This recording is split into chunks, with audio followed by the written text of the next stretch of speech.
He would just overwhelm them and swarm them. He was one of the most terrifying guys because he can keep his pace up 12 rounds, no fucking problem, like Dominic iron Cruz? chin, but different. You know, it's like Julio's, that's the final punch that dropped Meldrick Taylor. Wow. And that was one where it was a fucked up call because Richard Steele knew that Meldrick Taylor was out, but there was really only 2 seconds left in the fight, but he still has to wave it off because the dude can't fight. Right. So it's kind of crazy. So all these people were mad at Richard Steele because if he didn't do that, Meldrick Taylor would have won the decision.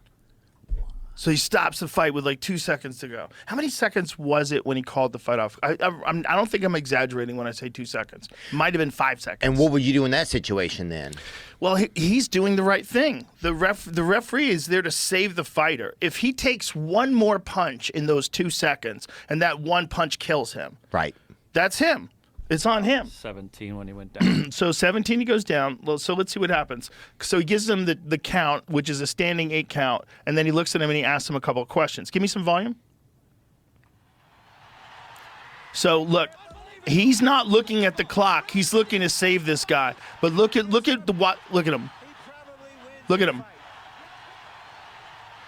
Wow. He looked him in the eye. He wasn't there. 3 seconds left. But he's doing the right thing. He's doing the right thing. It's crazy if there's 3 seconds left, but he is doing the right thing. Because a referee's job is to make sure that they stay alive. Yes. Protect the fighter. Because a Protect fighter the wouldn't fighter. make the right choice, you're saying? Right. That's why a referee has to protect the fighter from a cut. Like if the cut's too bad, the referee has to call it or bring in a doctor to call it.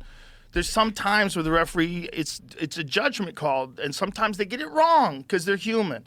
But it's a crazy job. They have the hardest job in the world. So the guys like Herb Dean, the guys like Mark Goddard, those guys need more praise because it's one of the most difficult jobs in all of combat sports other than being a fighter. The second most difficult for sure is being a referee. Wow. Because you got to make these calls. You're like in the middle of chaos in a world title fight where millions of people are watching. Oh. And you got to keep this thing together in this very chaotic sport.